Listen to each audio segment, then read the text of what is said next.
கர்த்தராகிய இயேசு கிறிஸ்துவின் இனிய நாமத்தில் உங்கள் ஒவ்வொருவருக்கும் கிங் ஆஃப் குளோரி சபையின் அன்பின் வாழ்த்துக்கள்.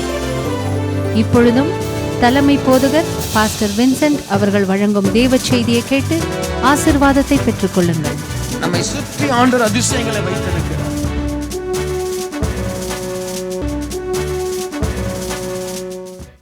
பரலோக பிதாவே, எங்களோடு நீர் பேசும்.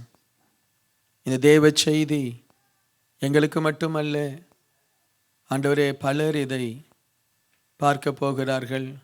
அவர்கள் எல்லாருக்கும் இது ஆசீர்வாதமாய் மாறட்டும். இயேசுவின் நாமத்தில் ஜெபிக்கிறேன், நீர் வெளிப்படும். ஆமேன். எரேமியா தீர்க்கதரிசன புஸ்தகம் 32வது அதிகாரம் 27வது வசனம். இதோ நான் மாம்சமான யாவருக்கும் தேவனாகிய கர்த்தர் என்னால் செய்யக்கூடாத அதிசயமான காரியம் உண்டோ? ஆண்டவர் நம்மை பார்த்து, இல்லாவிட்டால் தீர்க்கதரிசியாகிய எரேமியாவை பார்த்து ஆண்டவர் கேட்கிற ஒரு காரியம், இஸ்ரவேல் ஜனங்களுக்காக ஆண்டவர் பேசும்பொழுது சொல்றாரு, பல பிரச்சனைகள், பல போராட்டங்களுக்கு மத்தியில் நீ கடந்து போய் கொண்டிருக்கலாம். ஆனால் ஆண்டவர் சொல்றார், இதோ நான் மாம்சமான யாவருக்கும் தேவனாகிய கர்த்தர், என்னால செய்யக்கூடாத அதிசயமான காரியம் உண்டோ?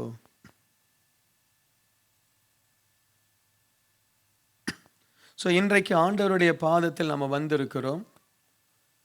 ஆண்டவர் தன்னுடைய வல்லமையை 2 விதங்களில் ஆண்டவர் வெளிப்படுத்துவதை வேதம் முழுவதும் பார்க்கலாம். ஒன்று, ஆண்டவருடைய விருப்பத்திற்கு விரோதமாய், ஆண்டவருடைய மனதை புண்படுத்துகிற ஜனங்களுக்கு விரோதமாய் ஆண்டவர் தன்னுடைய வல்லமையை வெளிப்படுத்துகிறதை வேதத்தில் பார்க்கலாம். ஆண்டவருடைய சித்தத்திற்கு விரோதமாய் செயல்படுகிறவர்கள், ஆண்டவர் வசனத்தை அனுப்பியும் ஆண்டவர் தெளிவாய் பேசியும் ஆண்டவருடைய வசனத்தை ஏற்றுக்கொள்ளாமல் ஆண்டவருடைய வார்த்தையை அசட்டை பண்ணுகிறவர்களுக்கு விரோதமாய் ஆண்டவர் தன்னுடைய வல்லமை அனுப்பி, நான் அதிசயமானவர், என்னால் செய்யக்கூடாத ஒரு காரியம் உண்டா அப்படின்னு சொல்லி எகிப்து ராஜாவை ஆண்டவர் வாதித்தார். என் ஜனங்களை நீ போக விடு, அவங்கள ரொம்ப சிறுமைப்படுத்துற, அவங்கள ரொம்ப வேதனைப்படுத்துற.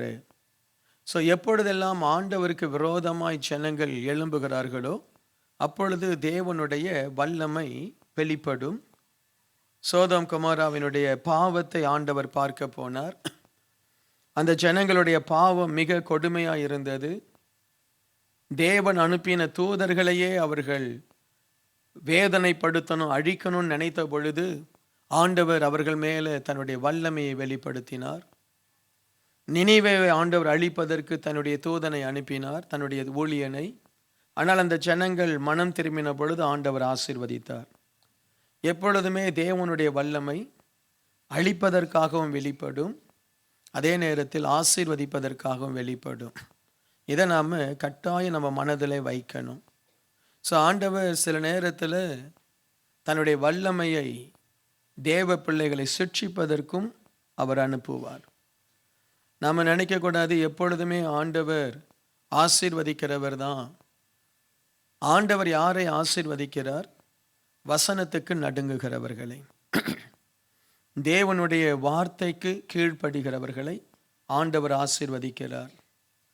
தேவனுடைய வார்த்தைக்கு கீழ்ப்படிந்து தேவ சித்தத்தை செய்கிறவர்கள், தேவ சித்தம் நம்முடைய வாழ்க்கையில் செய்யப்படும் பொழுது ஆண்டவர் மனம் மகிழ்ந்து ஆசீர்வதிக்கிறார். ஆண்டவர் நம்முடைய ஒவ்வொருத்தருடைய வாழ்க்கையும் பார்க்கிறார். நம்மை குறித்த ஒரு பெரிய திட்டங்களை ஆண்டவர் உருவாக்குகிறார். அந்த திட்டங்களுக்கு நாம் சரியான நபரா என்பதை நம்முடைய வாழ்க்கையில் வருகிற சின்ன சின்ன பிரச்சனைகள் மூலமாய் நாம் ஆண்டவருக்கு காண்பிக்கணும், நான் உம்முடைய திட்டத்திற்கு ஏற்றவன். அநேகர் நினைக்கிறாங்க, தேவ கிருபை என் மேலே இருந்தால் நான் தேவனுடைய திட்டங்களை செய்திடுவேன். அநேகர் நினைக்கிறாங்க, நான் அதிகமாக ஜெபித்தால் தேவனுடைய திட்டத்தை செய்திடுவேன். இந்த தேவ கிருபை, ஜெபம் எல்லாம் ரொம்ப நல்லது. ஆனால் இது எல்லாம் யாருக்கு செயல்படும் என்றால், தெய்வ பயமுள்ள இருதயமுள்ள பிள்ளைகளுக்கு தான் இதெல்லாம் செயல்படும். ஏனென்றால் ஒரு மனுஷனுக்கு மிக முக்கியம் தெய்வ பயம். எந்த மனுஷனுக்கு தெய்வ பயம் இருக்கோ அந்த மனுஷன்தான் தேவ சித்தத்தை செய்வான். அந்த மனுஷன்தான் தேவனுடைய கிருபைகளை பெற்றுக்கொள்வான்.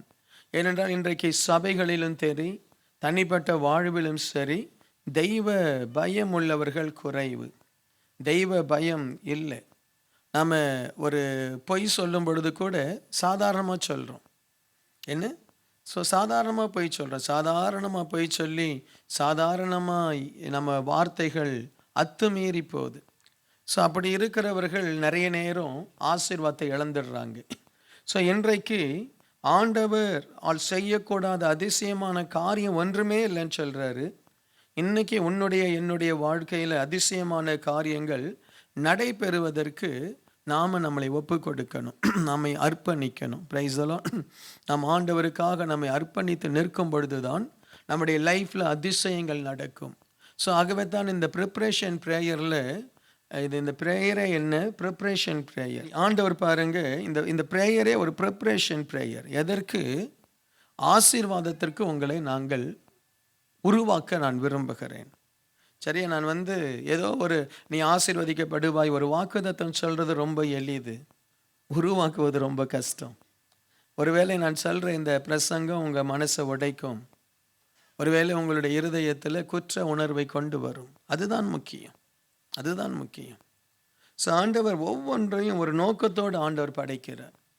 உங்கள் லைஃப்பில் ஒரு மகிமை இறங்கணும்னு சொல்லி தான் ஆண்டவர் இந்த ஆலயத்துக்கு உங்களை கொண்டு வரார். ஆனால் சில நேரத்தில் அந்த மகிமைக்கு நாம் பாத்திரராய் நடந்து கொள்ளாமல் போகும்பொழுது தான் ஆண்டவர் வேதனைப்படுறார். ஒவ்வொருவரையும் ஆண்டவர் உன்னத நோக்கத்திற்காக ஆண்டவர் அழைத்தார். ஒவ்வொருத்தரையும் நம்ம ரட்சிக்கப்படும் பொழுது, அபிஷேகம் பெறும் பொழுது, ஆலயத்தில் நம்ம இணைக்கப்படும் பொழுது நமக்கு இருந்த வாஞ்சை, நமக்கு இருந்த அர்ப்பணிப்பு, நமக்கு இருந்த தாகம், நம்ம அப்படியே காத்திருந்தோம்னா இன்னைக்கு எங்கேயோ போயிருந்திருப்போம். யோசித்து பாருங்க, நம்ம எத்தனை விதத்தில் நம்ம பின்மாற்றம் அடைந்தோம், எத்தனை விதத்தில் அந்த தாகத்தை இழந்துட்டோம், அந்த தாழ்மையை இழந்துட்டோம், அந்த வாஞ்சையை இழந்துட்டோம். அதனால தான் நம்முடைய வாழ்க்கையில் ஆண்டவர் நம்மளை எங்கேயோ வைக்கணும்னு நினைக்கிறாரு. நாம் எங்கேயோ ஒரு இடத்த எடுத்துட்டு லோத்தோய் போல இந்த சோதம் குமாரம் எனக்கு போதும், என்ன இந்த சோதம் குமாரம் எனக்கு போதும்னு நினைக்கிறோம். ஆனால் வேதம் சொல்லுகிறது 99 வயதில் ஆபிரகாம் தன் கூடாரத்தை எல்லாம் பெயர்த்து கொண்டு எங்கேயோ போய் போகிறார். ஆண்டவர் சொன்னார், இந்த இடத்த முழுச நீ சொந்தமாக்கிக்கோ அப்படின்றாரு. 18வது அதிகாரத்தில் ஆண்டவர் ஆபிரகாமோடு பேசுகிறாரு. ஆபிரகாமே, நான் உன்னை ஆசீர்வதிப்பேன், உன்னுடைய மனைவி சாராள் கர்ப்பவதியாகி ஒரு குழந்தையை பெறுவாள். அப்பொழுது ஆபிரகாமுக்கு வயது என்ன? 99. அந்த அதிகாரத்தை அப்படியே தொடர்ந்து வாசித்து வந்தீங்கன்னா, அதற்கு பிறகு ஆபிரகாம் தன் கூடாரத்தை பெயர்த்து வேற எங்கேயோ சேயீரோ எங்கேயோ ஒரு இடத்துல போய் அவர் தன்னுடைய கூடாரத்தை போடுகிறார். எனக்கு அன்பானவர்களை பாருங்க, ஒரு இளம் வயதுள்ள லோத் என்ன செய்கிறாரு? ஒரு இடத்த பார்த்து போய் செட்டில் ஆக பார்க்குறார். இன்றைக்கி கிறிஸ்தவ ஜீவியத்தில் ஏன் அநேகருக்கு ஆசீர்வாதங்கள் நடக்கிறது இல்லை தெரியுமா? நமக்கு செட்டில்மெண்ட் புத்தி தான் ரொம்ப அதிகம். எங்கேயாவது என்ன செய்வோம்? செட்டில் ஆகிட்டா போதும், ஏதாவது ஒன்று கிடச்சி நல்லா ஆகிட்டா போதும், ஒரு செல் குரூப்பில் போய் உட்காந்து செட்டில் ஆகிட்டா போதும், அதோடு போதும். வாரத்தில் ஒரு செல் குரூப் நடத்திட்டு திருப்தி அடைஞ்சால் போதும். என்ன பிரதர் செய்கிறீங்க? செல் குரூப்பில் இருக்கிறேன் ஐயா, சந்தோஷமாக, ரொம்ப சந்தோஷமாக இருக்கு. செட்டில்மெண்ட். ஆனால் ஆண்டவர் விரும்புவது செட்டில்மெண்ட் இல்லை. இன்னும் நீ முன்னாடி போக முடியுமா? நான் ஆண்டவர்கிட்ட இப்போ கூட நான் ஜெபம் பண்ணுறது என்ன தெரியுமா? சுவாமி, நான் ரொம்ப ஃப்ரீயாக இருக்கிற மாதிரி இருக்குது, என்னை தயவு செய்து என்னை ரொம்ப பிஸியாக மாற்றுங்க. எனக்கு ஐ வாண்ட் டு ரன், எவ்வளோ காலம் எனக்கு இருக்குன்னு தெரியல, என்னை புஷ் பண்ணுங்க ஆண்டவரே, எங்கே போகணுமோ நான் போகிறேன். அதில் தான் மலேசியா போகும்போதெல்லாம் எனக்கு ரொம்ப கஷ்டமாக இருக்கும். ஆனால் மனதில் சொல்லுவேன், ஆண்டவரே I want to run your race. என்ன? செட்டில்மெண்ட் மைண்ட்லேருந்து வெளியே வாங்க.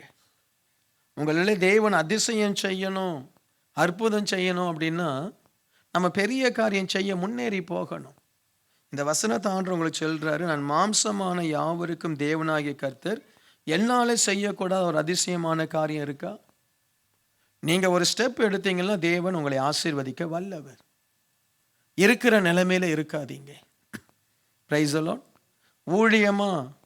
ஊழியத்தில் இன்னும் ஒரு படி அதிகமாக போங்க.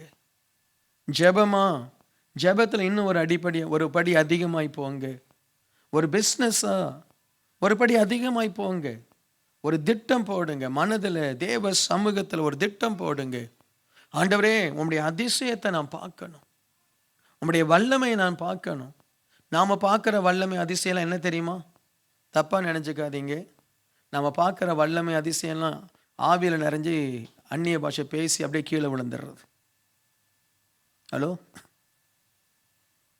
இன்னைக்கு எப்படி பாருந்துச்சு? அப்போ பயங்கர வல்லமை என்ன அறியல, அப்புறம் தூக்கி அடிச்சிருச்சு. தூக்கி அடிச்சு என்ன அவரு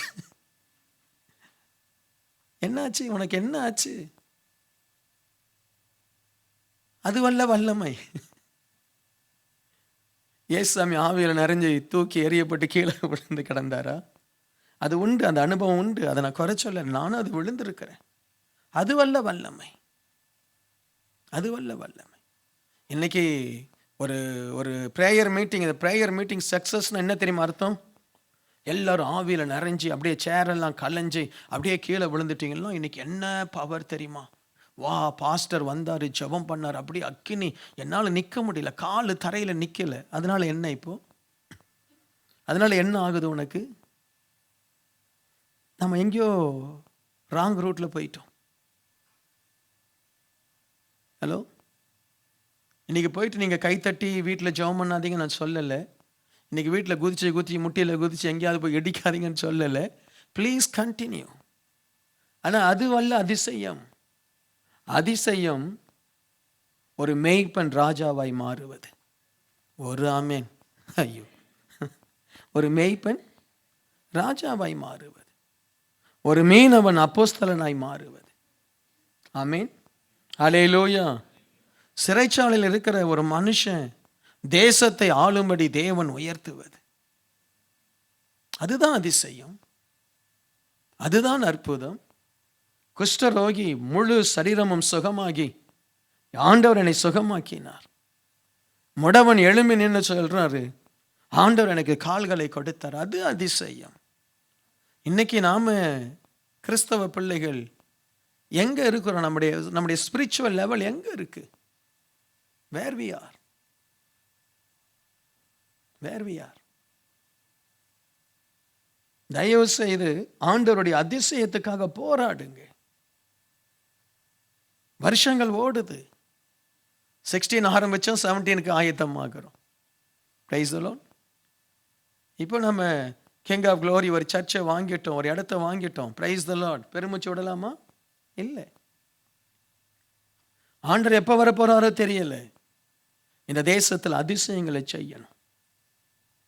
எந்த சர்ச்சை செய்யாத அதிசயத்தை இந்த சபை செய்யணும். நீங்க ஒவ்வொருத்தரும் வெளி இடங்களில் போய் ஆத்துமாக்களுக்கு அதிசயங்களை காண்பித்து நீங்க ஒவ்வொருத்தரும் சுவிசேஷகராய் மாறணும்.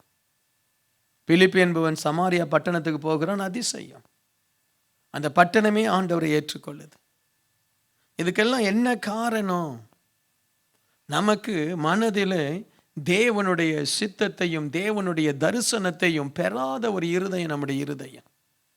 எத்தனை பேருக்கு இங்கு தேவனுடைய தரிசனம் இருக்கு? எத்தனை பேருக்கு தேவனுடைய திட்டம் இருக்கு?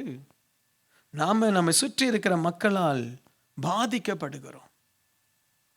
நம்முடைய சுற்றி இருக்கிற மக்களால் நம்முடைய தரிசனங்கள் கெட்டு போகுது, நம்முடைய பரிசுத்தம் கெட்டு போகுது, நம்முடைய வாஞ்சை கெட்டு போகுது, நம்முடைய அர்ப்பணிப்பு கெட்டு போகுது. நீங்கள் நினைக்கிறீங்களா? 12 பேர் போனாங்க. 12 பேர் போய் அந்த எரிகோ பட்டணத்தை பார்த்துட்டு 12 பேரும் அந்த 10 பேரும் ஒரே நேரத்தில் இந்த பட்டணத்தை நம்மளால் வெற்றி பெற முடியாது, அந்த ஏனோக்கியரெல்லாம் ராட்சதர் மாதிரி இருக்கிறாங்க, நம்ம வெட்டிக்கிளி மாதிரி இருக்கிறோன்னு சொல்லி 10 பேருக்கும் ஒரே நேரத்தில் ஐடியா வந்துச்சு. யாரோ ஒரு பாவி ஸ்டார்ட் பண்ணியிருப்பான். யாரு? ஒரு பாவி ஸ்டார்ட் பண்ணியிருப்பான். மோசேயை நம்பாத. இப்படிதான் மோசேயை சும்மா சொல்றாரு, எரிகோலாம் நமக்கு கிடைக்காது. ஒருத்தன், அடுத்து அவனுடைய ஃப்ரெண்டு, அப்படி அப்படி தனியாக போய் பேசுகிறாங்க. காலேப்பையும் யோசுவாவையும் ஒதுக்கி வச்சுட்டாங்க. ஏன்னா இவங்க மாற மாட்டாங்க, இவங்க மோசையோடு உள்ள ஆட்கள். மற்றவங்களாம் கூடி கூடி கூடி கூடி கூடி பேசுகிறாங்க. அதிசயத்தை அந்த சந்ததியை காணலை. உன்னையும் அப்படி அதிசயத்தை காணக்கூடாதபடி உன்னையும் இந்த உலகம், உன்னுடைய சுற்றி இருக்கக்கூடிய உன்னுடைய குடும்பம், உன்னுடைய நண்பர்கள் உன்னையும் பாதிப்பாங்க. இதிலிருந்து தப்புறவங்க தான் அதிசயத்தை காண முடியும். ஆமேன். இதிலிருந்து தப்புறவங்க நம்மளை சுற்றி நம்முடைய விசுவாசத்தை குறித்து குறை சொல்லுவாங்க, நம்முடைய நம்பிக்கை குறித்து குறை சொல்லுவாங்க, உன்னால முடியாதுன்னு சொல்லுவாங்க, இது நடக்காதுன்னு சொல்லுவாங்க. ஆனா நீங்க சொல்லணும், என் தேவனால் செய்யக்கூடாத அதிசயமான காரியம் ஒன்று உண்டா? 2017 உனக்கு என்னமா இருக்கணும்? நீங்க தான் தேவ சமூகத்துல போராடி செபித்து, ஆண்டவரே இது எனக்கு வேணும்னு சொன்னாலே ஆண்டவர் தருவார். கேட்கலாம் ஆண்டவர்கிட்ட, எனக்கு 2017 இது வேணும், நான் உமக்கு என்ன செய்யணும்? அண்ணால மாதிரி ஜெபிக்கலாம். சுவாமி என் குழந்தையை கொடுக்கிறேன், ஆண்டவரே என்னை ஆசீர்வதியும், உமக்காக நான் இதை செய்வேன். உங்களுக்கு யாரும் உங்களுக்கு போதிக்க வேண்டிய அவசியமே இல்லை. பரிசுத்த ஆவியானவர் உங்களுக்கு போதிப்பார். அவர்கிட்ட போய் நில்லுங்க, முட்டி போடுங்க, ஜெபம் பண்ணுங்க. ஆண்டவரே நான் என்ன செய்வேன்? எனக்கு ஒரு பெரிய ஆசீர்வாதம் வேணும். காலையில் வீட்டில் இருக்கிற சகோதரிகள் காலையில் 4 மணிக்கோ 3 மணிக்கோ ஒரு அலாரம் வைத்து எழுந்து ஒரு 1 hour ஜெபம் பண்ணலாம். அதெல்லாம் நம்ம செய்யாமல் எப்படி பெரிய ஆசீர்வாதத்தை கேட்பது? நம்முடைய வாயை பரிசுத்தப்படுத்தணும். கோல்கேட் போட்டு அல்ல, கோல்கேட் போட்டு ப்ரஷ்ஷை போட்டு தேய்ன்னு தேய்க்கிறது இல்லை, வார்த்தை. Price the Lord. நம்முடைய சிந்தையை களங்கம் இல்லாமல் வைக்கணும், நம்முடைய இருதயத்தை களங்கம் இல்லாமல் வைக்கணும். அப்போதான் ஆசீர்வாதங்கள் புறப்படும். இந்த இடத்துல இருந்து பெரிய தலைவர்கள் உருவாகணும் நான் ஜெபிக்கிறேன். நம்முடைய பிள்ளைகள், அடுத்த தலைமுறை நம்முடைய பிள்ளைகள் சிங்கப்பூர் பார்லிமெண்ட்ல உட்காரணும்னு சொல்லி நான் விரும்புகிறேன். அப்படிப்பட்டவர்களை ஆண்டவர் எழுப்பணும், அப்படிப்பட்ட படிக்கக்கூடிய பிள்ளைகள் எழும்பணும். ஆமென். ஏன் நாம் அதற்காக ஜெபிக்கணும்? தேவனால் கூடாதது ஒன்றும் இல்லை. இன்றைக்கு நிறைய பேருடைய இருதயத்தில் தேவன் அதிசயம் செய்ய முடியாது என்பதை செய்ய முடியும் என்பதை உள்ளத்தில் விசுவாசிக்கணும். ஆதியாகமம் 1வது அதிகாரம் 29வது வசனம் பாருங்க. பின்னும் தேவன் இதோ பூமியின் மேல் எங்கும் விதை தரும் சகலவித பூண்டுகளையும் விதை தரும் கனி மரங்களாகிய சகலவித விருட்சங்களையும் உங்களுக்கு கொடுத்தேன், அவைகள் உங்களுக்கு ஆகாரமாய் இருக்க கடவது. ஆதாமியும் ஏவாளையும் படைத்து ஆண்டவர் சொல்றாரு, பூமியில் இருக்கக்கூடிய விதை தரும் சகல பூண்டுகள், விதை தரும் சகல கனி மரங்கள், தானியங்கள். நான் ரொம்ப யோசிப்பேன், ஒரு ரோஜா செடி எடுங்களேன், ஒரு சாதாரண ஒரு சின்ன ஒரு அந்த தண்டை எடுத்து, அந்த கம்பை எடுத்து என்ன செய்கிறோம், அதை மண்ணில் போட்டு புதைக்கிறோம், தண்ணி ஊற்றுறோம். அதிலிருந்து அந்த ரோஜா செடி பூக்குது பாருங்க, என்ன அழகு. ஆனால் அதனுடைய காம்பு தானே சொல்லுவோம், அதுக்கும் அந்த ரோஜா செடிக்கும் ஏதாவது சம்மந்தம் இருக்கா? எனக்கு அதை பார்த்து அது அதிசயமாக தோன்றும். அது ஒரு அதிசயம். சாதாரண புல்லை போல வளருகிற அந்த கோதுமை, அந்த புல் சாதாரண புல், ஆனால் அதிலே அழகான கோதுமை கதிர்கள், அந்த நெல் கதிர்கள் வருது. அதனுடைய சுவை, அது மனுஷனுக்கு அவ்வளோ பெரிய ஆகாரம். அந்த படைப்பே ஒரு அதிசயம் இல்லையா? என்ன அதிசயம் இல்லையா? ஒரு சாதாரண செடி எவ்வளவு அருமையான தானியத்தை கொடுக்கிறது. ஒரு சாதாரண புல்லை போல இருக்கிற கோதுமை எவ்வளவு அழகான தானியத்தை, அருமையான தானியத்தை கொடுக்குது. அப்போ ஆண்டவர் நமக்காக இந்த படைப்பெல்லாம் அதிசயமாய் வைத்திருக்கிறார். தண்ணீரை போல ஒரு உன்னதமான படைப்பு. தண்ணி மட்டும் இல்லைன்னு வைங்க, நம்ம என்ன ஆகிறது? என்ன அதை இந்த பூமிக்குள்ள மறைச்சு வச்சிருக்கார். மலை உச்சியிலிருந்து தண்ணி வருது, ஆறுகள் மலை உச்சியிலிருந்து புறப்படுது. அதுக்கு எந்த பம்பு ஆண்டர் வச்சு வைக்காரோ தெரியாது. மலை உச்சிகளிலிருந்து ஆறுகள் புறப்படுது. அதிசயம். நம்மை சுற்றி ஆண்டவர் அதிசயங்களை வைத்திருக்கிறார். நீயும் ஒரு அதிசயம் என்பதை ஏன் நீ மறந்துடுற? அல்லேலூயா. உனக்குள்ள ஒரு அதிசய விசுவாசத்தை ஆண்டவர் வைத்திருக்கிறார். சாதாரண செடி கொடியை பார்க்கும்போது கூட ஆச்சரியமா இருக்கு.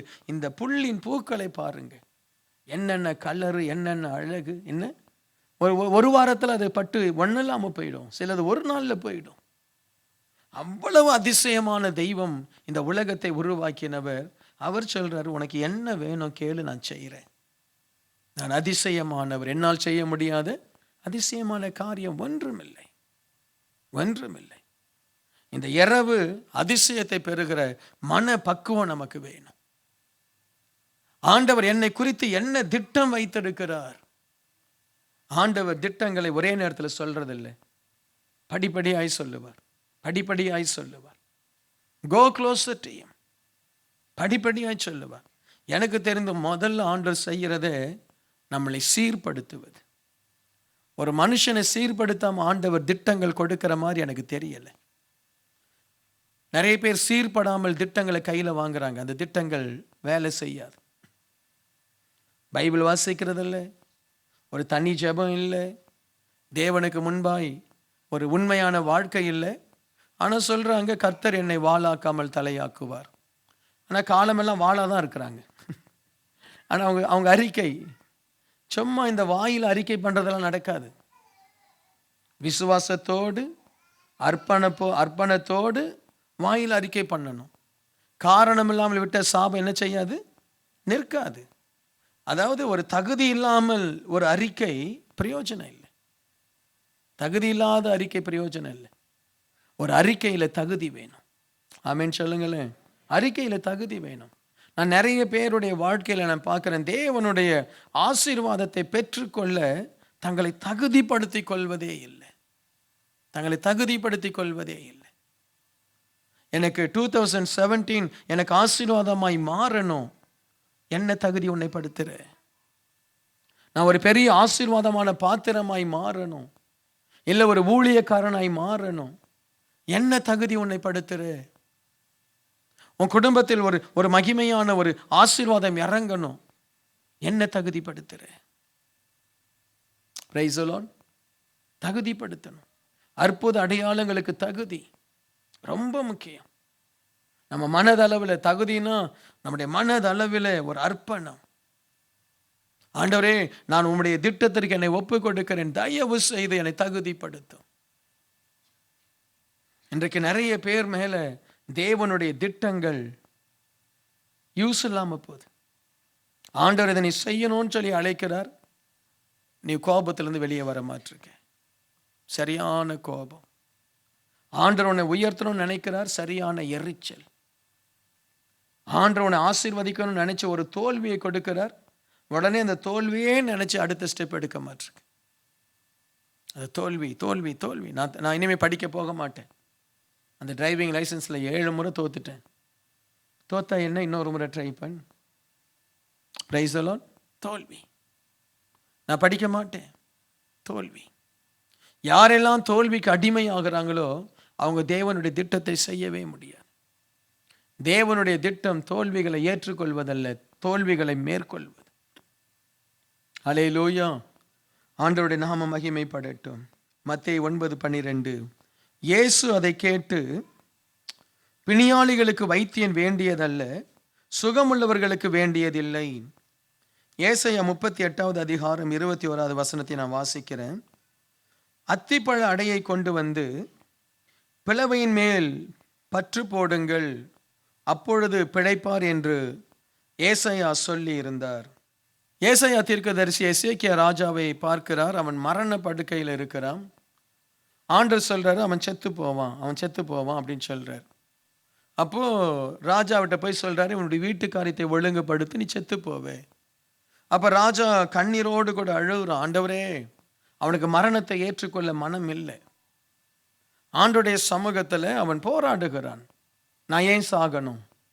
அவன் மனசுல ஒரு கேள்வி, நான் ஏன் சாகணும்? நான் என்ன பொல்லாதவனா? நான் என்ன துன்மார்க்கனா? நான் என்ன மோசமானவனா? நான் நல்லது தானே செய்தேன். என்றைக்கு ராஜாவாய் மாறினேனோ அப்பொழுதே தேவனுடைய ஆலயத்தை திறந்து விக்கிரகத்தை எல்லாம் வெளியே எடுத்து போட்டு தேவனுடைய ஆலயத்தை சுத்திகரித்து ஆண்டவருடைய திட்டங்களை ஆலயத்தில் கொண்டு வந்தேன். நான் ஆண்டவருக்கு நன்மை தானே செய்யணும், நான் ஏன் சாகணும்? ஆண்டவரே, நான் எதற்காக சாகணும்? நான் செய்த நன்மை நினைத்தருளும் என்று போராடுகிறான். ஆண்டவர் அவனை மரிக்க வைப்பது ஆண்டவருடைய நோக்கம் அல்ல. ஆனால் அவனுக்குள் ஒரு வல்லமையை தேவன் எதிர்பார்க்கிறார், ஒரு அர்ப்பணத்தை எதிர்பார்க்கிறார், ஒரு போராடுகிற ஆவியை எதிர்பார்க்கிறார். இன்றைக்கு நம்முடைய வாழ்க்கையில் நிறைய நேரம் நல்லா இருப்போம், திடீரென்று மரணம் போல ஒரு பாடு வந்துடும், மரணம் போல ஒரு சூழ்நிலை மாறிடும், நிற்க முடியாத அளவுக்கு ஒரு போராட்டம் வந்துடும். அந்த போராட்டத்தில் நாம் என்ன செய்கிறோம்? ஆண்டவரை முறுமுறுக்கிறோம், ஆண்டவரை விட்டு விலகி போகிறோம். ஆனால் இந்த எசேக்கியா அப்படி செய்யலை. தேவனிடத்தில் நல்லதை சொல்லி கண்ணீர் சிந்தி, ஆண்டவரே நீர் அதிசயமானவர், என்னை வாழ வைக்க உம்மால முடியும் என்று சொல்லி அவன் போராடுகிறான். ஆண்டவர் உடனே எசேக்கியா ஏசா தீர்க்கதரிசியை பார்த்து சொல்றாரு, என் மகனுக்கு அத்திப்பழ அடையில அந்த கால் மேலே போட சொல்லு, அவனுடைய அந்த ரணமான இடங்களில் போட சொல்லு, அவனுக்கு உயிர் வந்துடும். அத்திப்பழ அடை ஆண்டவரே மருந்து சொல்ற. Price the Lord. அது ஒரு பெரிய ஒரு மருந்து அல்ல. ஆண்டவருடைய ஊழியக்காரன் ஆசீர்வதித்து அந்த அத்திப்பழ அடையை போடுறாங்க. அவன் சுகமாகி எழும்பி நிற்கிறான், தேவனை துதிக்கிறான். இன்னைக்கு நமக்கு ஒரு நம்பிக்கை இருக்கணும், ஒரு ஆழமான ஒரு விசுவாசம் இருக்கணும். ஆண்டவர் அற்ப வயதில் கொண்டு போக நம்மை அழைக்கலை. ஆண்டவர் எடுத்த காரியத்தை முடிக்காம பாதியில் விட்டுவிட ஆண்டவர் நம்மை அழைக்கலை. நம்மை ஆண்டவர் ஒரு உன்னத நோக்கத்திற்காக அழைத்தார். அல்லேலூயா. போராடுங்க, கண்ணீர் விடுங்க, எசேக்கியா அழுததை போல அழுங்க. ஆண்டவரே, நான் பிஇ படிச்சிருக்கிறேன், எம்இ படிச்சிருக்கிறேன், நான் செய்கிற வேலையோ அற்பமான வேலையாக இருக்குது. ஆண்டுகிட்ட அழுங்க. ஒரு சின்ன சேஞ்ச் ஆண்டவர் கொண்டு வருவார், உன்னை ஆண்டவர் உயர்த்துவார். ஆண்டவரே, மற்றவங்களுக்கு அற்புதம் நடக்க அதற்காக ஸ்தோத்திரம், ஆனால் எனக்கு நடக்க வேண்டிய அற்புதம் நடக்கலையே. நான் இந்த ஆலயத்தில் உமக்காக உண்மையாய் ஊழியம் செய்கிறேனே, உம்முடைய சமூகத்தில் வந்து மாதம் கண்ணீர் வடித்து ஃபாஸ்டிங் ப்ரேயரில் நிற்கிறேனே, இரவு ஜெபத்தில் வந்து நிற்கிறேனே, ஆண்டுகிட்ட சொல்ல முடியுமா? சொல்ற ஒரு ஜீவியம் இருக்கா? பிரதிஷ்டை பண்ணணும். ஆண்டவரே, புதன்கிழமை போய் நான் ஜெபம் பண்ணுவேன், அது விடுதலையின் நாள். அப்போதான் நீ விடுதலையாவே, அப்போதான் விடுதலையாவே. ஆமாம், பிள்ளைகளுக்கு படிப்பு இருக்குது, உண்மைதான், இல்லைன்னு சொல்லலை. வாரத்தில் ஒரு நாள் அந்த பிள்ளைகளை முன்கூட்டியே படிக்க வை, கொஞ்சம் எக்ஸ்ட்ரா ஒர்க் எடு. அந்த பிள்ளைகளை முன்கூட்டியே ஒர்க் பண்ண சொல்லு. பெரிய பிள்ளைகளாக இருந்தால் அவங்கள பார்த்துக்க சொல்லு. ஒரு நாள் ஆண்டுடைய சமூகத்தில் வா, அப்போதான் தேவ மகிமையை காண முடியும். அப்போதான் தேவ மகிமையை காண முடியும். எங்கள் பிள்ளைகளுக்காக நான் எதுவுமே பெருசாக பண்ணலை. அவனுக்கு ஒழுங்காக தான் படிக்கிறானுங்க, நல்லா தான் ரிசல்ட் எடுக்கிறானுங்க. பெருசாக உட்காந்தாலும் காட்டலை. நம்மளை பிள்ளைகள் பார்த்து நம்முடைய தாகத்தை, நம்முடைய அன்பை அவங்க பார்த்தாலே போதும். அவங்களுக்கு ஒரு 2 வார்த்தை சொல்லிட்டு வந்தாலே போதும், இருப்பாங்க. பிள்ளைங்கன்னா கொஞ்சம் விளையாட தான் செய்யும். ஆமீன். இன்னைக்கு சபையில் ஏன் நம்ம ஆசீர்வாதமாய் மாறல? நம்ம ஆண்டவருக்காக எசேக்கியேலை போல நம்ம சொல்ல முடியல, சுவாமி நான் உமக்காக இதை செய்தேனே. அந்த ப்ரேயர் ஆர்மியில் நான் எவ்வளோ பிரச்சனை வந்தாலும் நிற்பேன். அந்த வெட்னஸ்டே ப்ரேயரில் எவ்வளோ பிரச்சனை வந்தாலும் நான் வருவேன். எனக்கு அந்த ப்ரேயர் முக்கியம். அந்த ஃபாஸ்டிங் ப்ரேயர், மாதத்தில் ஒரே ஒரு சனிக்கிழமை ஃபாஸ்டிங் ப்ரேயர். எத்தனை பேர் வீட்டில் உட்காந்து பிரியாணி செய்கிறீங்க? பிரியாணியாக உன்னை ஆசீர்வதிக்க போகுது? பிரியாணியாக உனக்கு பெரிய ஒரு வாழ்க்கையில் மாற்றத்தை கொண்டு வரப்போகுது? $6 கொடுத்தா பக்கத்து கடையில் தரான் உன்னை விட பெஸ்ட் பிரியாணி. அந்த பிரியாணி நீ காலமெல்லாம் ட்ரை பண்ணாலும் உன்னால் பண்ண முடியாது.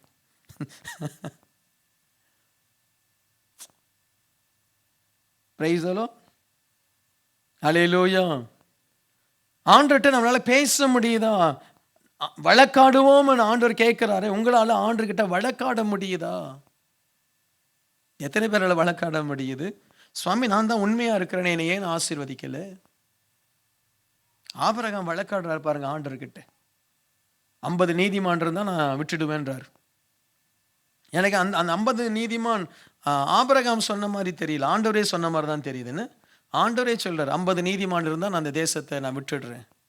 அதுக்கப்புறம் தான் ஆபிரகாம் ஆரம்பிக்கிறார். 45, 40, 35, 30, ஐயா 20, ஐயா 10. ஏன் ஆபிரகாம் 10ஓட நிறுத்துறாருன்னு தெரியல.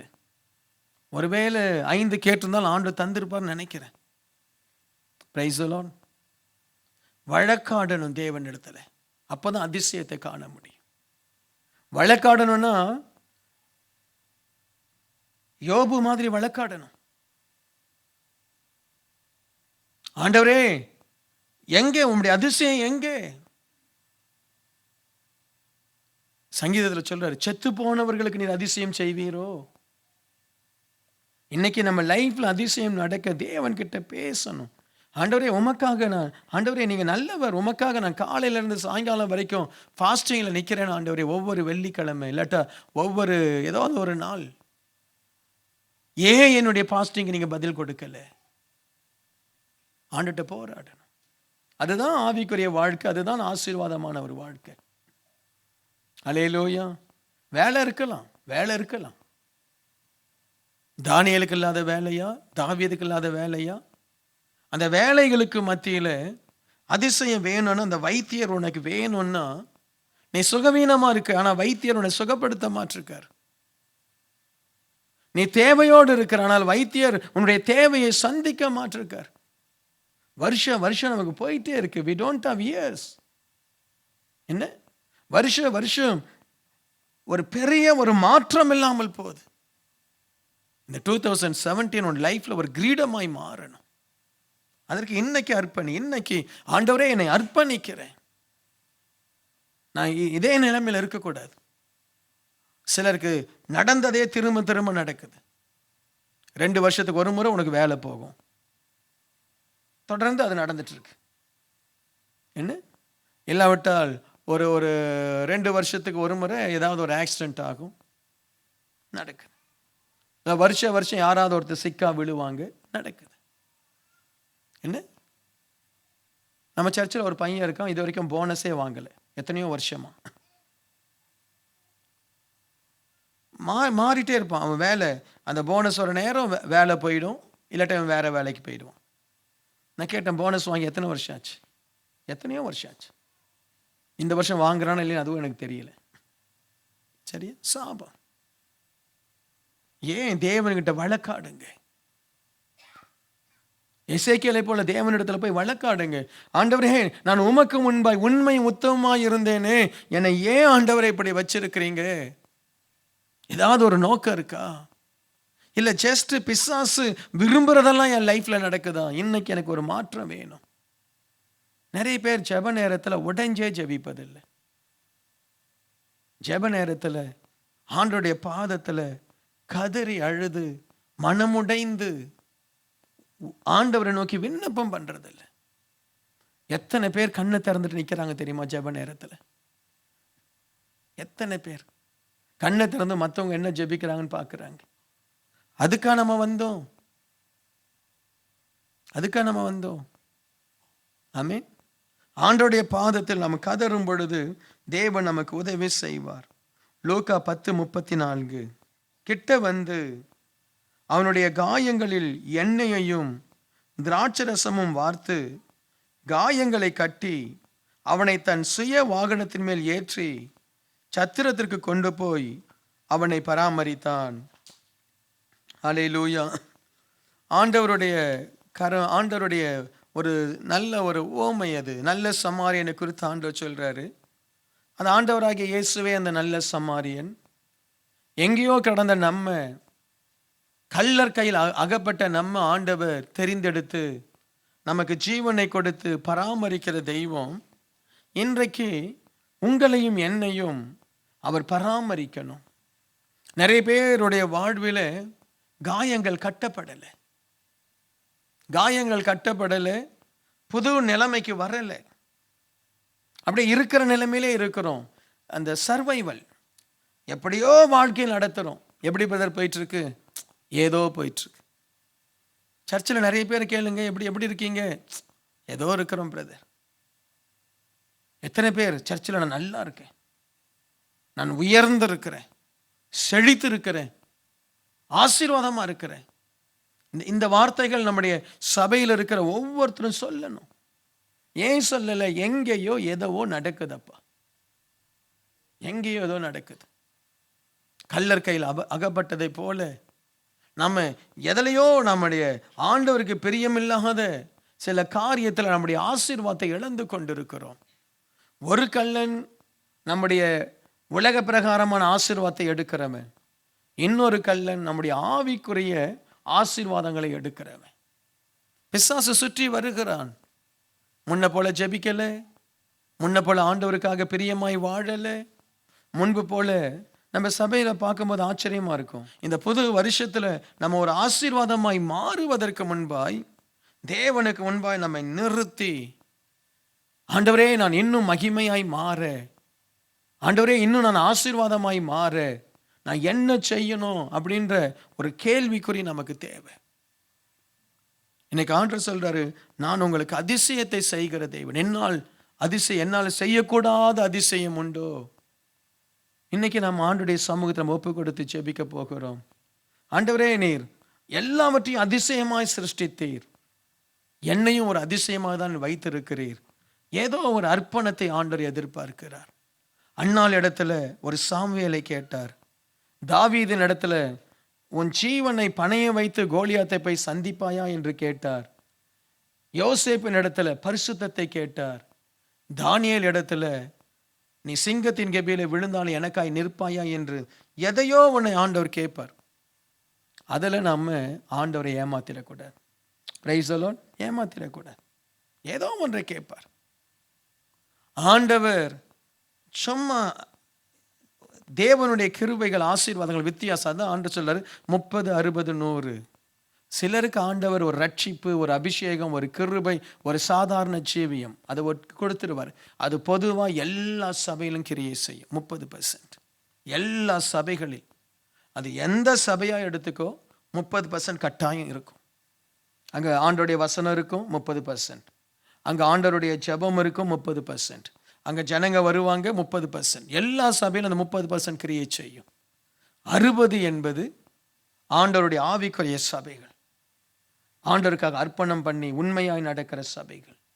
100 என்பது தேவனுடைய மகிமை இருக்கிற சபைகள். Price the Lord. தேவனுடைய மகிமை அந்த சபையில அந்த ஊழியக்காரன் மட்டும் மகிமையா இருக்கக்கூடாது. அங்க இருக்கக்கூடிய ஒவ்வொரு விசுவாசி, ஒவ்வொரு லீடர்ஸ்க்குள்ள அந்த மகிமை தெரியணும். மகிமை தெரியணும். நம்முடைய சபை அந்த மகிமையை நோக்கி ஓடுது. நம்மோடு கூட இருக்கிற ஒவ்வொரு லீடர்ஸையும் பாருங்க, அவங்களுக்குள்ள ஒரு மகிமை ஆண்டவர் வைத்திருப்பார்.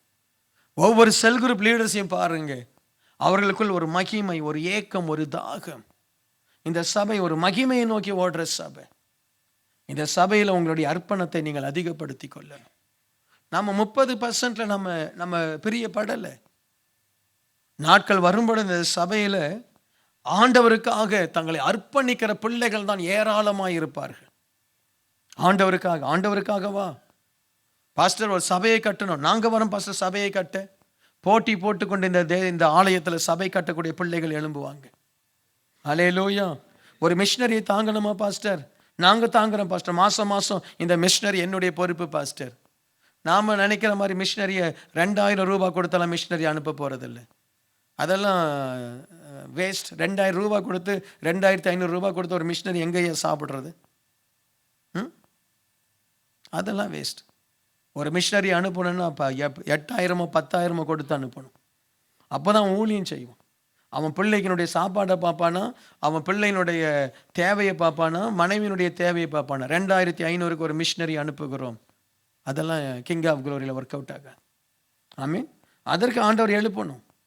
முதல்ல உங்கள் கிராமங்களை சுற்றி மிஷினரிகளை எழுப்பணும். அடுத்த 1 or 2 இயர்ஸில் உங்கள் கிராமங்களை சுற்றி மிஷினரிகள். முதல்ல தமிழ்நாடு சந்திப்போம், அதுக்கப்புறம் வடநாட்டை பார்ப்போம். Praise the lord. அல்லேலூயா. சரியா? ஸோ இது 100% மகிமை தங்குகிற ஒரு ஆலயம். இந்த ஆலயத்தில் நீ மகிமையாய் மாறியாகணும். ஆமேன். மகிமையாய் மாறியாகணும். அப்பொழுது ஆண்டவர் சொல்லுவார், உன்னில் நான் அதிசயம் செய்வேன். 2017 உங்களுக்குள்ள ஒரு மகிமை வெளிப்படணும்னு சொல்லி நான் பாரமாய் நான் நிற்கிறேன். அல்லேலூயா. உங்க சரீரத்தில் அற்புதம். வியாதி இருக்கக்கூடாது, வியாதி வரக்கூடாது. எதுக்கு டாக்டருக்கு வியாதிக்கு மருந்து கட்டணும்? வியாதியை உன்னை விட்டு ஆண்டவர் எடுக்கணும். Price the Lord. கர்ப்பங்கள் ஆசீர்வதிக்கப்படணும். உன்னிலே மலடு இல்லை அப்படின்னு சொல்லி ஆண்டவர் சொல்லி இருக்கிறாரே, கர்ப்பங்கள் ஆசீர்வதிக்கப்படணும். மரணங்கள் விபத்துகள் விலகிடணும். வயதானவர்கள் மரிக்கணும், அது நல்லது. Price the Lord. வயதானவங்க 80 வயசு முடியாத நேரத்தில் அது வரைக்கும் நடந்து நல்ல வேலை செய்துட்டு மரிக்கணும். படுத்துட்டு இப்படி இழுத்துட்டுலாம் சாகக்கூடாது. சரியா? Price the Lord. நீங்க யாரும் அப்படி சாக மாட்டீங்க. ஆமென். ஹல்லேலூயா. ஒரு மகிமை. அப்பா நல்லா இருந்தாரு, நல்லா ஊழியம் செய்தாரு, நல்லா வந்தாரு, அப்படி உட்கார்ந்தாரு, போயிட்டாரு பரலோகம். என்ன வயசு? 85. Price the Lord. போயிட்டு வாங்க. ஆமென். ஹல்லேலூயா. ஒரு மகிமை. எத்தனை பேர் மகிமையாய் வாழணும்னு நினைக்கிறீங்க? ஆமென். எத்தனை பேர் உங்க வீட்டில், உங்க குடும்பத்தில், உங்க தனிப்பட்ட வாழ்க்கையில உங்க மேல ஒரு மகிமை, ஒரு பிரகாசம் இருக்கணும்? அதற்காக உங்களை ஆயத்தப்படுத்தணும். என்னால் செய்யக்கூடாத அதிசயமான காரியம் உண்டோ? ஆண்டவர் உங்களை பார்த்து கேட்கிறாரு, உனக்கு என்ன வேணும்? அதை ஆண்டவரால் செய்ய முடியுமா முடியாதா? சொல்லுங்க. உங்களுடைய தேவை ஆண்டவரால் சந்திக்க முடியுமா முடியாதா? சொல்லுங்க, சத்தமா சொல்லுங்க. முடியுமா முடியாதா? அப்ப ஏன் அவர் செய்யல? ஏதோ எதிர்பார்க்கிறார், ஏதோ எதிர்பார்க்கிறார். ஏதோ ஒரு ஆணித்தரமாய் ஏதோ ஒன்றை எதிர்பார்க்கிறார். ஏதோ ஒன்று எதிர்பார்க்கிறார். உடனே உங்க குழந்தைய கொடுத்துட்டு, பாஸ்டர் இந்த குழந்தைய நீங்களே வச்சுக்கன்னு தண்டு போயிடாதீங்க. சரி, வளர்த்து ஆளாக்கி கொண்டு வந்து கொடுங்க. Praise the lord. ஆமென். சரியா? ஏதோ ஒன்றை எதிர்பார்க்கிறார். அன்னாள் இடத்துல எதிர்பார்த்ததை போல எலிசாவின் இடத்துல எதிர்பார்க்கிறார். உடனே அவன் மேலே போட்ட உடனே டக்குன்னு போகிறான். எல்லாம் ஆடு மாடு எல்லாத்தையும் வெட்டி எல்லாருக்கும் பிரியாணி போட்டுட்டு அவன் டக்குன்னு கிளம்பி போயிட்டாரு. கேயாசி கிட்ட எதிர்பார்த்தார், கேயாசி தரல. ஆமென். அப்படி எழுந்து நின்று ஆண்டவர் முகத்தை பார்ப்போமா? ஒரு நிமிஷம் ஆண்டுடைய பாதத்தில் ஒப்பு கொடுப்போம். இந்த இரவு பரிசுத்த ஆவியானவர் நம்ம மத்தியிலே இறங்கட்டும். ஒரு மாற்றத்தை தேவன் எதிர்பார்க்கிறார், ஒரு அர்ப்பணத்தை தேவன் எதிர்பார்க்கிறார். தயவு செய்து மனம் கோபப்படாதீங்க, யோசிங்க. ஆண்டவரே சொல்றாரு, சீழ்பெதுக்கப்படாமல் மேலே மருந்து போடுவதனால் ஒரு பிரயோஜனம் இல்லை. சீழ்பெதுக்கப்படணும். நம்முடைய குற்றங்களை உணர ஆவியானவர் உதவி செய்யட்டும். ஹல்லேலூயா. ஸ்தோத்திரம். பரிசுத்த ஆவியானவர் நமக்கு உதவி செய்யட்டும். உன்னை தேவன் உனக்கு ஒரு அதிசயத்தை செய்ய அவர் ஆசையாய் நிற்கிறார்.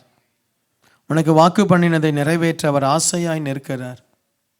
ஆனால் தேவன் விரும்புகிற ஒரு அளவு உண்டு. தேவன் விரும்புகிற ஒரு அளவு உண்டு. ஒரு ஸ்டெப் நீ எடுத்து வைத்தால் போதும், ஆண்டவர் வந்து உன்னை தூக்கி கொள்வார். ஆண்டவர் வந்து உன்னை தன் கரத்தில் எடுப்பார். சுவாமி, நான் ஏதோ சில விஷயங்களில் முன்பு போல இல்லை ஆண்டவரே, பின்னோக்கி போயிட்ட ஆண்டவரே, இந்த வருஷத்தின் கடைசியில் வந்திருக்கிறேன். திரும்ப என்னுடைய ஜெபத்தை நான் சரிப்படுத்துவேன். திரும்ப என்னுடைய உறவை நான் சீர்படுத்துவேன். ஆண்டவரே, என்னை நான் பரிசுத்தப்படுத்துவேன். ஒரு சாதாரண செடியிலிருந்து வருகிற ஆண்டவரே பூக்கள் எத்தனை அழகு. ஒரு சாதாரண புல்லிலிருந்து வருகிற தானியங்கள் எத்தனை ஆசீர்வாதம். என்னையும் ஆண்டவரே நீர் அதிசயமாய் படைத்திருக்கிறீரப்பா. என்னிலும் ஒரு அதிசய வல்லமை உண்டு ஆண்டவரே. என்னிலும் ஒரு அதிசய திட்டம் உண்டு ஆண்டவரே. நான் சாதாரணமாய் ஆண்டவரே அழைக்கப்படலப்பா. கல்வாரி சிலுவையில் ஜீவனை கொடுத்து பரிசுத்த ஆவியானவர் என்னை முன்னறிந்து என்னை அழைத்திருக்கிறீர் ஆண்டவரே. நான் ஒரு மகிமையான ஒரு பாத்திரம் ஆண்டவரே. நான் ஒரு மேன்மையான ஒரு மனிதன் ஆண்டவரே. அந்த மேன்மையான மகனாய் மகளாய் நான் மாற என்னை ஒப்பு கொடுக்கிறேன் ஆண்டவரே. என்னை ஆயத்தமாக்கும் என்று சொல்லுவீர்களா? இப்பொழுது ஆண்டவர் உங்களுக்கு உதவி செய்வார். நான் சொன்ன பாருங்க, உங்கள் மனதிலே ஏற்படுகிற மாற்றம் தான் உங்களுக்கு ஒரு மகிமையை கொண்டு வரும். உங்கள் சரீரத்தில் ஏற்படுகிற அசைவுகள் அல்ல, ஓங்கி கையை தட்டுவதோ குதிப்பதோ அல்ல. நம்முடைய வாழ்க்கையில பெரிய மாற்றத்தை கொண்டு வருவது பரிசுத்த ஆவியில நிரம்பி உன் மனதிலே ஒரு மாற்றத்தை கொண்டு வா. ஆண்டவரே, நான் உமக்கு பிரியமானவனாய் மாறுவேன். ஆண்டவரே, நான் உமக்கு உண்மையாய் ஊழியம் செய்கிறேனே. ஆண்டவரே, நான் தாழ்மையாய் இருக்கிறேனே. யார் மேலும் எனக்கு கசப்பு இல்லை, யாரையும் நான் விரோதிப்பதில்லை. ஆண்டவரே, நான் ஆண்டவரே தாவீதை போல ஏளனமாக்கப்பட்டு என் நிந்தையை சுமந்து கொண்டிருக்கிறேன். எனக்காக நீர் வழக்காடும். எனக்காக என் சத்துருக்களுக்கு முன்பாய் நீர் ஏன் இன்னும் ஒரு பந்தியை ஆயத்தப்படுத்தல? ஆண்டவரே, நான் எவ்வளவு நாள் நிந்தை அனுபவிப்பது? ஆண்டவரே, நான் எவ்வளவு நாள் கண்ணீரோடு வாழ்வது? எனக்கு ஏன் நீர் ஆண்டவரே ஒரு பந்தியை ஆயத்தப்படுத்தல?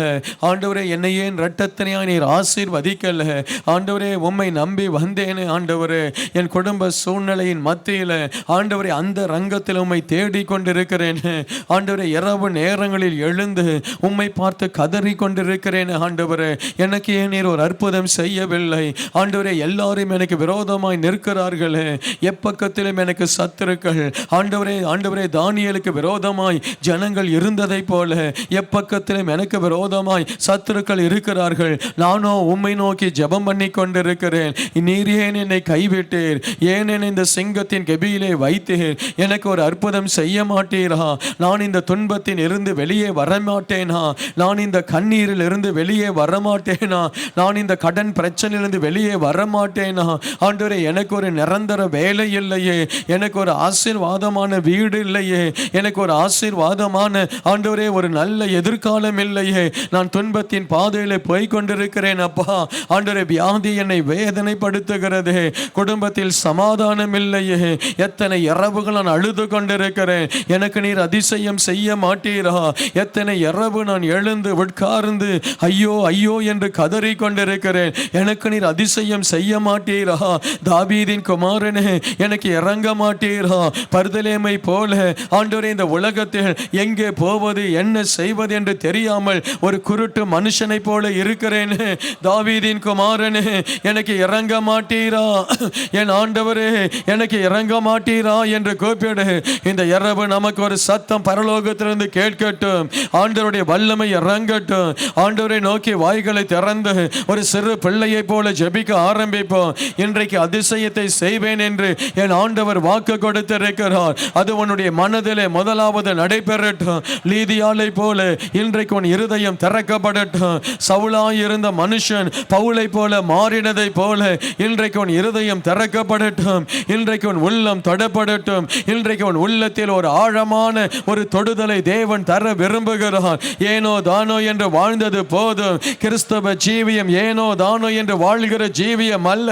நீ 30% அழைக்கப்படல, நீ 100% தர வேண்டிய ஒரு ஜீவியம். 100% ஸ்பிரிச்சுவல் லைஃப், 100% blessed life. அதற்காக நீ அழைக்கப்பட்டிருக்கிறாய். அந்த அதிசயம் உனக்கு நடக்க போகிறது. அந்த அதிசயம் உனக்கு நடக்க போகிறது. அப்பா, நான் என்னை ஒப்பு கொடுக்கிறேன். இனி மனுஷர்களுடைய வார்த்தையை நான் கேட்க மாட்டேன். அந்த 10 பேர் கூடி கூடி கூடி அழிந்து போனதை போல அப்படிப்பட்ட மனுஷரோடு நான் சேர மாட்டேன். நான் காலேபின் ஆவியை உடையவன். நான் ஆண்டவரை யோசுவாவை போல உமக்காக ஒரு யுத்த வீரன் என்று ஒப்புக்கொடு. ஹல்லேலூயா. கர்த்தருடைய வல்லமை இறங்கட்டும். மனதிலே தீர்மானம் எடுங்க. ஏனோ தானோ என்று ஜெபிக்காத. மனதிலே தீர்மானம் எடு. இன்றைக்கு நீ மாறினால் உன் வாழ்க்கை மாறப்போகிறது. உன்னுடைய அந்தஸ்து மாறப்போகிறது. உன்னுடைய நிலைமை மாறப்போகிறது. கர்த்தர் உன்னை பரிசுத்தவானாய் மாற்றுவார், நீதிமானாய் மாற்றுவார். உன்னை வேலி அடைப்பார், உன்னை தன் தோட்டத்தில் வைப்பார். உனக்கு எரு போடுவதை போல உனக்கு அவர் கிருபைகளை கொடுப்பார், வல்லமையை கொடுப்பார். உன்னை கனி தரும் விருட்சமாய் மாற்றுவார். கர்த்தர் உன்னை அலங்காரமான ஹல்லேலூயா ஒரு கிரீடமாய் மாற்றுவார். கர்த்தர் உன்னை பயிற்றுவிப்பார். கர்த்தர் உன் கரங்களை யுத்தத்திற்கு பயிற்றுவிப்பார். கர்த்தர் உன்னை உயர்ந்த இடங்களில் உட்கார வைப்பார். அவர் குப்பையில் இருந்து கோபுரத்திற்கும், ஆண்டவர் புழுதியில் இருந்து அவர் சிங்காசனத்திலும் உட்கார வைக்கிற தெய்வம். இந்த இரவு அப்படிப்பட்ட ஒரு வல்லமை இறங்க போகிறது. பரலோகத்தின் வல்லமை இறங்குகிறது. அவர் ஆவியில் நிரம்பி ஜெபிக்கும் பொழுது உங்களுக்கான தேவ திட்டங்கள் நிறைவேற ஆரம்பிக்கும். உங்களுக்கான தேவ திட்டங்கள் நிறைவேற ஆரம்பிக்கும். வானம் திறக்கப்படுகிறது. ஹல்லேலூயா. பரலோக மகிமை இறங்குகிறது. இது மகிமையின் ஆலயம். சொல்லு, நீதான் அந்த மகிமை. உங்களுக்குள்ள அந்த மகிமையை வைத்தார். பரிசுத்த பரிசுத்த ஆவியானவர் அந்த மகிமை, பரிசுத்த ஆவியானவர் அந்த மகிமை, மண் பாண்டத்தில் அந்த மகிமை, மண் பாண்டத்தில் அந்த மகிமை, உனக்குள் அந்த மகிமை, உன் குடும்பத்திற்குள் அந்த மகிமை, உன் பிள்ளைகளில் ஹல்லேலூயா அந்த மகிமை. ஒவ்வொரு குழந்தையும் மகிமையாய் மாறுவார்கள், ஒருவரும் பலவீனமாய் இருப்பதில்லை. உன் பிள்ளைகள் தாவீதை போல, உன் பிள்ளைகள் எஸ்தரை போல மாறுவார்கள். கன்னி அரிகா தூரா மஷா தானா, இதோ கர்த்தருடைய அக்கினி இறங்குகிறது, அநேகர் மீது வல்லமை விழுந்து கொண்டிருக்கிறது, விடுதலையின் அபிஷேகம் இறங்குகிறது, விடுதலையாக இதோ வல்லமை. ஹல்லேலூயா, the mighty power, the mighty power of the Holy Spirit. உன் உள்ளத்தின் ஆழத்தில் ஒரு ஜெப ஆவி உன்னை பிடிக்கிறது.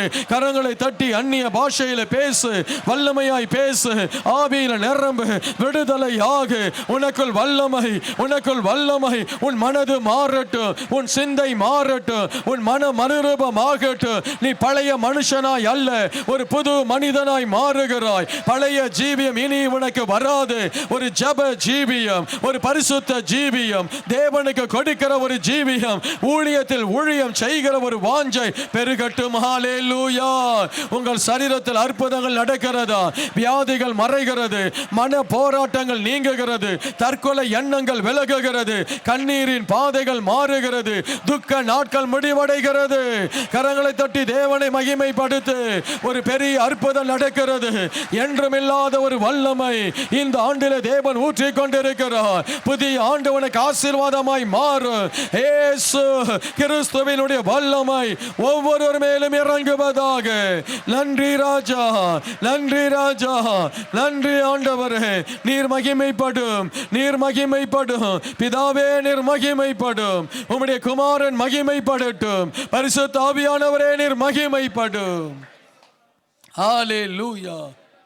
தகப்பனே, ஒவ்வொருவரையும் ஆசீர்வதித்து அனுப்புகிறேன் இயேசுவின் நாமத்தில் பிதாவே.